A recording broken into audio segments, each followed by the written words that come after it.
Avant de procéder à l'impression de votre document, il vous est fortement recommandé donc de regarder une dernière fois la mise en page de votre travail afin de savoir donc si il n'y a aucune erreur dans cette mise en page. Donc nous allons donc voir ici comment préparer votre impression sous Word 2010. Pour ce faire, vous allez vous rendre en haut de votre écran et cliquer ici sur l'onglet mise en page. Donc une fois dans cet onglet-ci, vous allez pouvoir gérer la mise en page de toutes vos feuilles. Vous pouvez par exemple gérer la longueur donc de vos marges en cliquant ici sur marge comme ceci. Donc vous choisissez soit des marges normales, étroites, donc les marges étroites vous permettront donc d'insérer un maximum de texte sur une même feuille et donc de gagner de la place. A l'inverse, si vous souhaitez donc vraiment espacer au maximum votre texte, vous pouvez insérer des marges larges comme ceci. Donc je vais par exemple ici insérer des marges étroites comme ceci.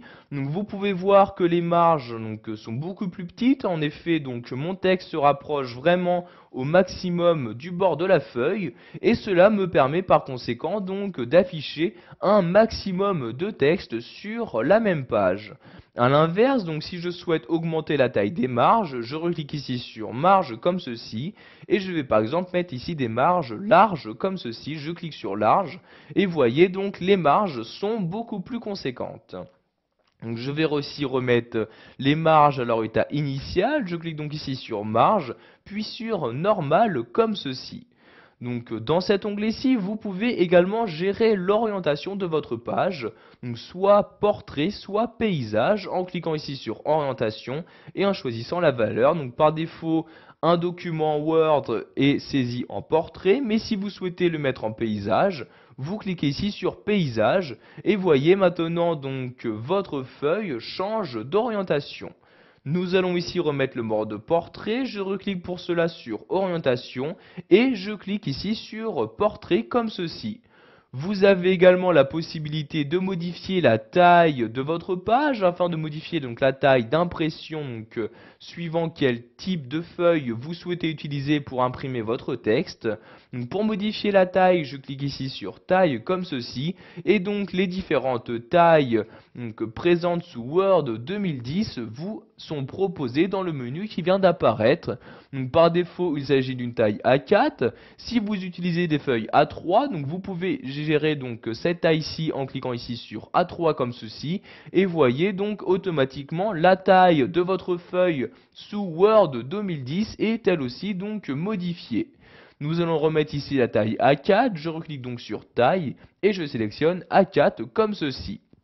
Vous avez également la possibilité de diviser votre texte en différentes colonnes en cliquant ici sur colonne. Vous voyez par défaut il n'y a bien évidemment qu'une seule colonne.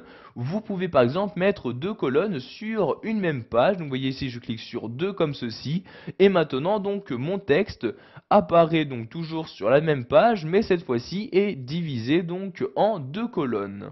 Par l'intermédiaire de cet onglet, vous avez également la possibilité d'afficher les différents numéros de ligne.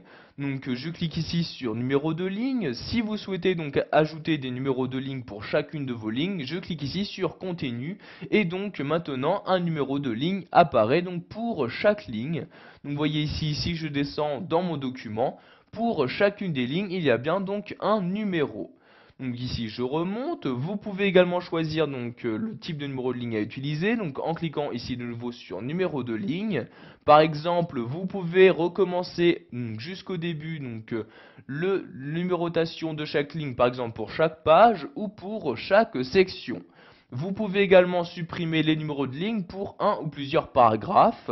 Vous voyez par exemple ici, je sélectionne le paragraphe comme ceci, je reclique sur numéro de ligne et par exemple ici je vais mettre supprimer pour le paragraphe actuel et vous voyez donc la numérotation s'arrête pour le paragraphe et reprend donc juste après celui-ci. Donc je vais maintenant supprimer tous les numéros de ligne en cliquant ici sur numéro de ligne et en sélectionnant aucun comme ceci. Voilà, vous savez maintenant comment préparer votre impression sous Word 2010, donc par exemple en modifiant la marge de votre feuille, son orientation, sa taille, etc.